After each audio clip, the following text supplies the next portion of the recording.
Hi అండి, నమస్తే. TTD ఆధ్వర్యంలో మనకి జాబ్ అప్డేట్స్ అనేవి రావడం జరిగింది. ఆ జాబ్ గురించి ఫుల్ డీటెయిల్స్, అలాగే ఎడ్యుకేషనల్ క్వాలిఫికేషన్స్ గురించి మనం డీటెయిల్స్ అన్నీ కూడా ఈ వీడియోలో చూద్దాం.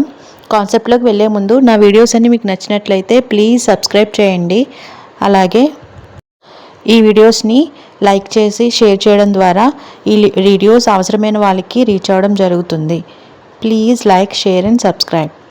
కాన్సెప్ట్లోకి వెళ్ళినట్లయితే మనకి టీటీడీ అండర్లో సాంస్క్రిట్ యూనివర్సిటీ తిరుపతిలో మనకి ఈ నాన్ టీచింగ్ జాబ్స్ అనేవి పడడం జరిగిందండి.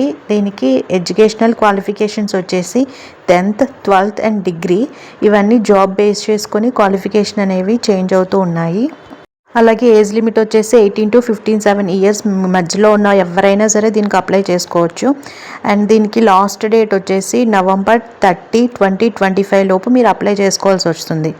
ఇంకా డీటెయిల్స్లోకి వెళ్ళినట్లయితే నేను ఇది చెప్పినట్లుగానే నాన్ టీచింగ్ జాబ్స్ ఇవి. జాతీయ సాంస్కృతిక విశ్వవిద్యాలయం నుంచి ఈ నోటిఫికేషన్ అనేది రావడం జరిగింది. సో ఇందులో నాన్ టీచింగ్కి కొత్తగా నోటిఫికేషన్ వచ్చిందండి. ఈ నోటిఫికేషన్ ద్వారా కొన్ని కేటగిరీస్లో టీచింగ్ ఫీల్డ్లో అనేవి పోస్టులు భర్తీ చేయడం జరుగుతుంది. సో ఏ కేటగిరీలో పోస్టులు ఉన్నాయి అనేవి చూసినట్లయితే మనకి లైబ్రేరియన్ కింద 1, అలాగే అసిస్టెంట్ రిజిస్టర్కి 1, ప్రొఫెషనల్ అసిస్టెంట్కి 1, ఇంకా ల్యాబొరేటరీ అసిస్టెంట్ ఎడ్యుకేషన్కి 1 అండ్ ల్యాబొరేటరీ అసిస్టెంట్కి 1, ఇంకా అప్పర్ డివిజన్ క్లర్క్కి 1, అలాగే లైబ్రరీ అకౌంటెంట్కి 2, అలాగే గ్రూప్ సి ఎంటీఎస్కి 1. ఇలా ఈ కేటగిరీస్లో అయితే మనకి నోటిఫికేషన్ అనేది రిలీజ్ అవ్వడం జరిగిందండి. సో మనం వీటికి ఎడ్యుకేషనల్ క్వాలిఫికేషన్స్ చూసుకున్నట్లయితే లైబ్రేరియన్కి వచ్చేసి library science and information science, ఆ డాక్యుమెంటేషన్ సైన్స్లో కనీసం 55 మార్క్స్ తోటి వాళ్ళు మాస్టర్ డిగ్రీ కంప్లీట్ చేసి ఉండాలి. అలాగే వాళ్ళకి ఈ లైబ్రరీ సేవల్లో కనీసం 10 years ఆఫ్ ఎక్స్పీరియన్స్ అనేది ఉండాలి. ఇంకా అసిస్టెంట్ రిజిస్టర్కి వచ్చేసినట్లయితే వీళ్ళు మాస్టర్ డిగ్రీలో మినిమం 55% ఆఫ్ మార్క్స్లు అనేవి వీళ్ళకి వచ్చి ఉండాలి. నెక్స్ట్ వచ్చేసి ప్రొఫెషనల్ అసిస్టెంట్లో వచ్చేసి లైబ్రరీ అండ్ ఇన్ఫర్మేషన్ సైన్స్లో మాస్టర్స్, బ్యాచిలర్ డిగ్రీతో పాటు వాళ్ళకి ఈ ప్రొఫెషన్లో 2-3 years ఆఫ్ ఎక్స్పీరియన్స్ అన్నా ఉండాలి. అలాగే కంప్యూటర్ అప్లికేషన్స్పై కొంచెం నాలెడ్జ్ కూడా ఉండాల్సింది ఉంది. నెక్స్ట్ వచ్చేసి ల్యాబొరేటరీ అసిస్టెంట్ చూసుకున్నట్లయితే బీఈడీ లేదా ఎడ్యుకేషన్ బ్యాచిలర్ డిగ్రీతో పాటు గవర్నమెంట్ ఆర్ ప్రైవేట్ విద్యా సంస్థలో మినిమం 1 year అనుభవం అనేది ఉండాలి. అప్పర్ డివిజన్ క్లర్క్కి వచ్చేసినట్లయితే ఏదైనా గుర్తింపు పొందిన యూనివర్సిటీ నుండి బ్యాచిలర్ డిగ్రీ అనేది ఉంటే సరిపోతుంది. ఇంకా టైపింగ్ స్పీడ్ ఇంగ్లీష్లో నిమిషానికి 35 పదాలు లేదా హిందీలో 30 పదాలు కలిగి ఉండాలి.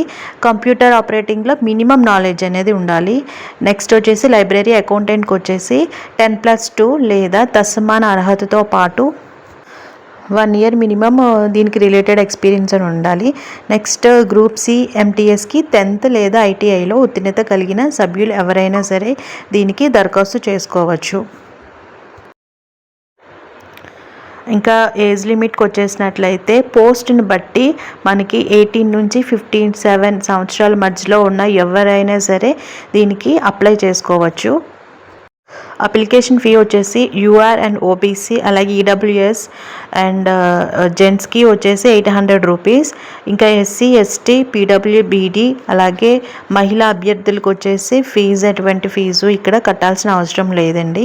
అండ్ అప్లై ప్రాసెస్ తీసుకున్నట్లయితే ఫస్ట్ మనం అభ్యర్థులు ఫస్ట్గా అధికారిక వెబ్సైట్ ఉన్నటువంటి www.nsktu.ac.in మనం ఎంటర్ అయిన తర్వాత అక్కడ recruitment of non teaching post 2025 అనేది కనిపిస్తుంది. అక్కడ క్లిక్ చేయాల్సి వస్తుంది. నెక్స్ట్ వచ్చేసిన తర్వాత http nsktunt.smart.edu.in ద్వారా కూడా ఆన్లైన్ దరఖాస్తును సమర్పించాలి. నెక్స్ట్ వచ్చేసి ఏదైతే ఇంపార్టెంట్ డాక్యుమెంట్స్ ఉన్నాయో వాటిని అప్లోడ్ చేసి తర్వాత ఫీజు చెల్లించేసిన తర్వాత దాన్ని మనం సబ్మిట్ చేసినట్లయితే మనకి ఇది అప్లై చేసిన ప్రాసెస్ కంప్లీట్ అవుతుంది. తర్వాత మీరు అది ఒక కాపీ అనేది డౌన్లోడ్ చేసుకొని మీ దగ్గర ఉంచుకోవాల్సి వస్తుంది. అండ్ నెక్స్ట్ ఇంపార్టెంట్ డేట్స్ తీసుకున్నట్లయితే ఇప్పటికే ఇది ప్రాసెస్ అనేది అప్లై చేసే ప్రాసెస్ స్టార్ట్ అయ్యింది. అండ్ లాస్ట్ డేట్ వచ్చేసరికి నేను ఆల్రెడీ మీకు చెప్పినట్లు 30 నవంబర్ 2025 వరకు మీరు అప్లై చేసుకోవచ్చు. కాబట్టి ఎవరైతే అర్హులు ఉన్నారో ఎవరు కూడా మిస్ చేసుకోకుండా తప్పకుండా దీనికి అప్లై చేసుకోండి. అలాగే ఇన్ఫర్మేషన్ని మీ ఫ్రెండ్స్లో ఎవరికైనా ఉపయోగపడితే వాళ్ళకి కూడా షేర్ చేయండి. ఈ వీడియో మీకు నచ్చినట్లయితే ప్లీజ్ తప్పకుండా నా ఛానల్ సబ్స్క్రైబ్ చేసుకోవడం ద్వారా ఇలాంటి ఎంతో ఇంపార్టెంట్ ఇన్ఫర్మేషన్ని మీరు పొందగలుగుతారు. Thank you so much.